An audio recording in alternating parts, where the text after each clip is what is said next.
السلام علیکم ورحمۃ اللہ وبرکاتہ۔ امید کرتی ہوں میرے تمام سننے والے ایمان اور صحت کی بہترین حالتوں میں ہوں گے۔ آج میں جس موضوع پر ویڈیو بنا رہی ہوں وہ ہے حجر اسود کی حقیقت۔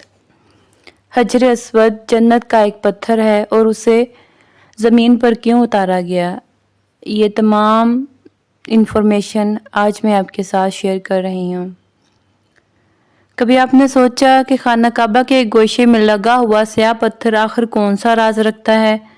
وہ پتھر جسے لاکھوں نہیں کروڑوں ہاتھ چومتے ہیں، وہ پتھر جس پر نظر پڑتے ہی دل کانپ اٹھتا ہے، وہ کوئی عام پتھر نہیں، وہ جنت سے آیا ہوا ایک پیغام ہے۔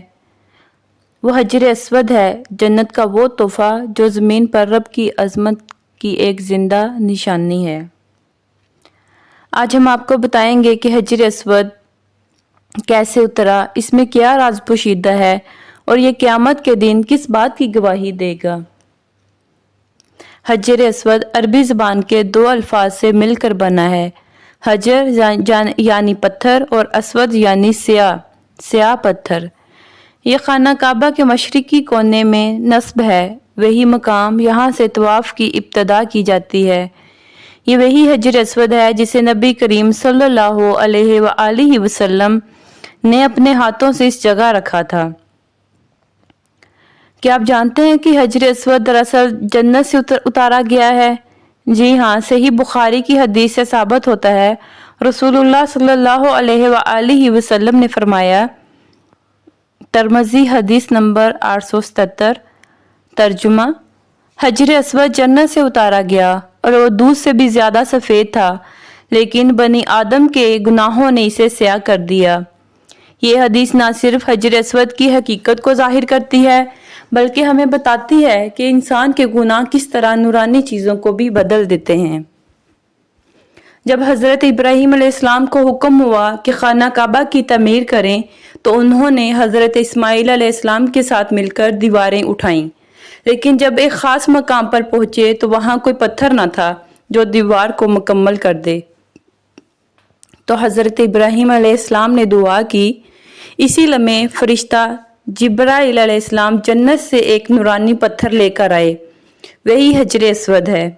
حضرت ابراہیم علیہ السلام نے اس پتھر کو لے کر اس مقام پر نصب کیا، یہاں آج بھی وہ موجود ہے۔ نبی کریم صلی اللہ علیہ وآلہ وسلم نے فرمایا، حجر اسود جنت سے ہے اور یہ شخص کے حق میں گواہی دے گا جس نے اسے چھوا یا بوسہ دیا۔ آج جو ہاتھ اس پر پڑتے ہیں، قیامت کے دن وہی حجر اسود ان ہاتھوں کو پہچانے گا اور گواہی دے گا، اے رب، یہ بندہ تیرا عاشق تھا، تیرے گھر کا طواف کرتا تھا۔ اب یہ سوال آتا ہے کہ حجر اسود کا رنگ کالا کیوں ہو گیا؟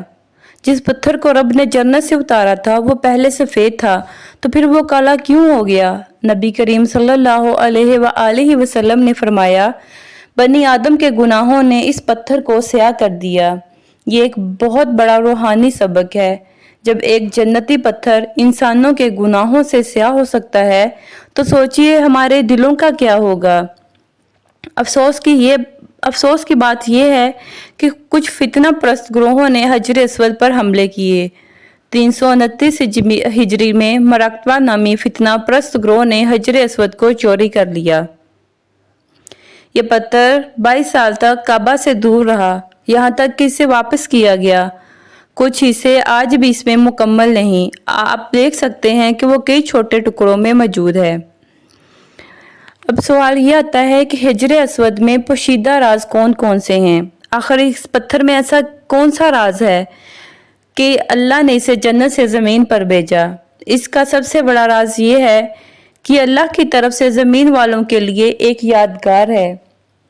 یہ آخرت میں نجات کی ایک علامت ہے، گواہی دینے والا پتھر ہے۔ یہ انسان کو یاد دلاتا ہے کہ جس طرح یہ پتھر گناہوں سے سیاہ ہو گیا، ہمارا دل بھی ہو سکتا ہے، اور اسی لیے توبہ ضروری ہے۔ مسلمان بھائیوں اور بہنوں، اگر آپ کبھی خانہ کعبہ جائیں تو حجر اسود کو دیکھ کر صرف ہاتھ نہ بڑھائیں بلکہ دل بھی جھکا دیں، سوچیں کہ آپ کے گناہ اسے سیاہ نہ کر دیں بلکہ توبہ، نیت اور عشق الہی سے اپنے دل کو سفید کریں تاکہ وہ پتھر آپ کے حق میں گواہی دے، نہ کہ خلاف۔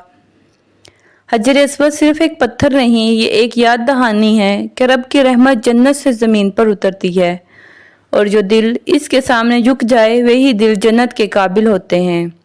اگر آپ کو یہ ویڈیو پسند آئے تو اسے ضرور دوسروں تک شیئر کریے گا، شاید کسی کی آنکھوں میں آنسو آ جائے اور اس کا دل توبہ کی طرف مائل ہو جائے اور وہ ایک نیا سفر شروع کرے، روشنی کی طرف، ہدایت کی طرف۔ ہمارے چینل کو ضرور سبسکرائب کریے گا اور بیل آئیکن کو ضرور پریس کریے گا تاکہ ہر آنے والی ویڈیو آپ کو بر وقت مل سکے۔ جزاک اللہ خیرہ۔